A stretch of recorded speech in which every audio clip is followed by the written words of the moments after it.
Ekitebe ekikulu eky'Abambega CID kimaze okuweereza ebbaluwa eyita mu butongole emaze okuweereza ebbaluwa ng'eyita Honourable Member wa Parliament owa Aringa South Yumbe gwe bayita Honourable Allione Yorrke okweyanjula ku kitebe ekikulu ekya CID ng'ennaku z'omwezi 4 omwezi guno ku ssaawa 4 ez'okumakya.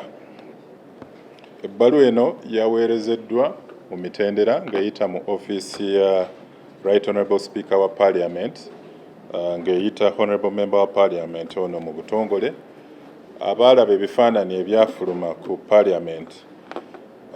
Honourable Member wa Parliament ono yeeyisa mu ngeri eyali etabulatabula okulonda okw'aba member ba Parliament aba Eala ng'ennaku z'omwezi 29 ono yafuna essungwira ery'amaanyi ennyo n'alumba OC owa Parliamentary Police ASP Senge Alex n'alyoka amukuba ekikonde eky'amaanyi ku kutu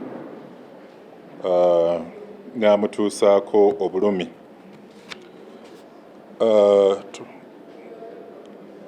N'alyoka amutuusaako obulumi awatali nsonga kubanga ono omupoliisi yali akola omulimu gwe ogw'okulaba nti okulonda okwaliwo kwali kulina okutambula mirembe, waba nti Honourable Member wa Parliament ono yali tasanyukidde enteekateeka ey'okulondesa okwaliwo, yandibadde agoberera emitendera gya Parliament mu kifo ky'okulumba omupoliisi eyali ali ku mirimu gy'atalina kakwate n'okulonda okwo okwaliwo kwolwo.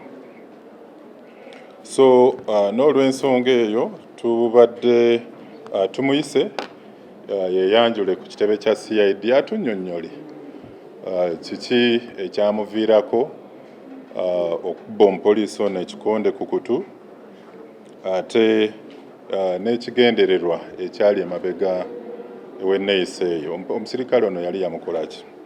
So kino era mu ngeri emu kijja kuyamba n'omusirikale ono okulaba nga afuna obwenkanya okusinziira ku bulumbaganyi obwamutuukako.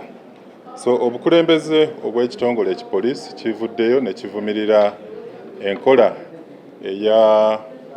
ey'okulumba nga abapoliisi abatambuza emirimu gyabwe mu butongole, era kino kikyalaga nti abapoliisi tulina obulabe bw'amaanyi nnyo mu kutambuza emirimu gyabwe. Ate ne tulyoka twebaza n'omupoliisi oyo okuba nti ASP Senge Alex yakozesa obukugu obw'ekika ekyawaggulu.